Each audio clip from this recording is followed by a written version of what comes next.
Oh, baby, give me one more chance. Hey, it's Stephen Platinum, your friend in wrestling with Platinum versus Impact. This is from March 16th, 2021. I have said that the shows, as of late, are getting better. Um, this one felt like a little bit of a backslide, though the interaction between Don Callis and Richard Swan I thought was really compelling. The 6-on-6 women thing was a little ridiculous, but it did get us to a match that is very intriguing in Jazz and Deonna Purrazzo. So can't fault it too much. So this is post Sacrifice, their pay per view. And so they addressed a lot of stuff about that and moved some stuff forward. And that's all you can really ask for at the end of the day, is it not?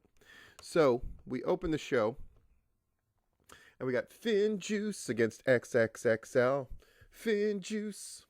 I got a comment from somebody whose opinion I respect a great deal saying they thought that D'Lo Brown and Matt Stryker, in light of the fact that there isn't an audience, seem really over the top. And when they said it, my reaction was to be defensive, but then I realized they're right. They are right.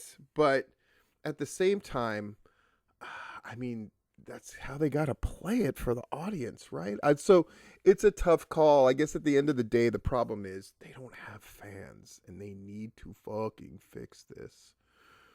Finn Juice against XXXL. Finn Juice get the win. They talk a lot about Finn Juice beating the Good Brothers.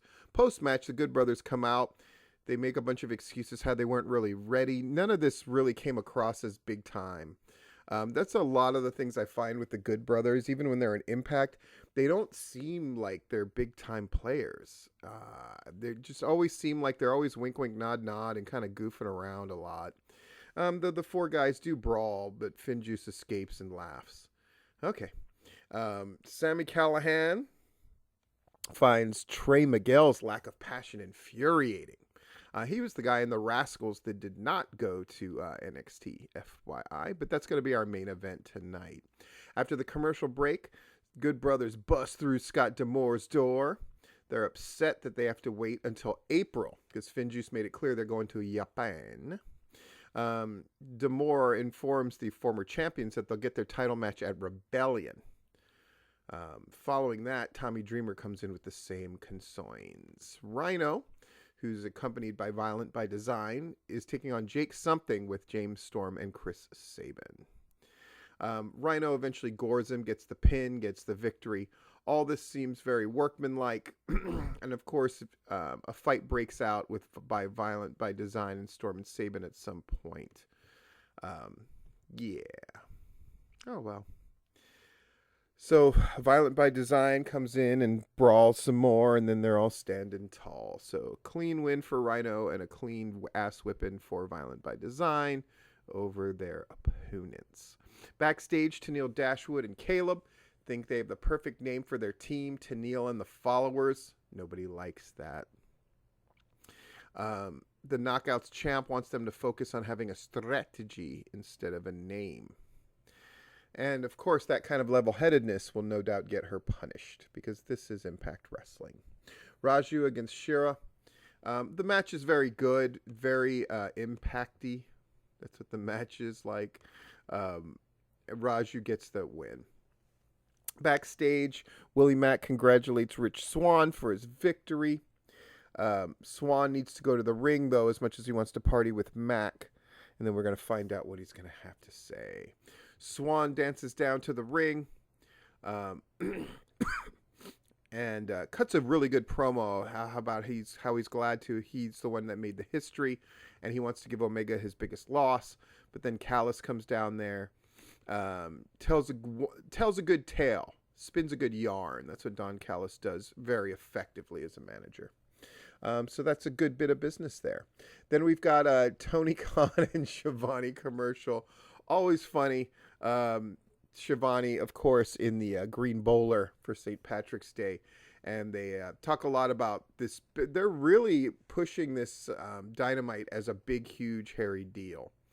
The main event is going to be Thunder Rosa against Britt Baker in a lights-out match, unsanctioned. So that's mighty cool. And then there's a bunch of other good stuff going on as well. Backstage, we see that Brian Myers is sick and tired of seeing Matt Cardona around the locker room. I'm sure he's not the only one. Up next, we're going to see some 6-on-6 knockouts action. This is a cluster. Of course, it's a cluster. I guess everybody got paid, so you can't be that mad about it. I did like the spot where Steele and Jordan Grace took out everybody. I thought that looked really good, and that worked really well. In the end, Jazz catches Kimberly and with an STF, and she taps. So Jazz and her team win. Backstage, Gia Miller is talking to two-time X Division champion Ace Austin, who apparently is the youngest X Division champion they've ever had, which is really saying something. Chris Bay shows up, Josh Alexander. Everybody wants a shot at the title. But next week, TJP and Austin will have a rematch, which makes sense. I'm glad there's a nice bit of continuity there and some sense of consistency as far as the titles go, where the guys who just lost their titles are going to get rematches before anybody else. Makes sense to me. I ain't mad at it. So Hardcore Justice is going to be April 10th.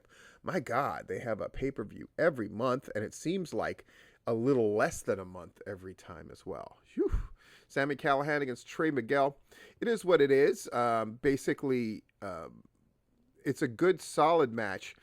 I will say that package, the two spots that really worked for me, one was that like Boston Crab that he did, that Sami Callihan did to Trey, where he was tangled up in the ropes and they're up on the corner, and that looked great. And the package pile driver looked absolutely brutal, and they put it over like gangbusters. So good, solid work for most of Impact with only a couple bits of trite silliness.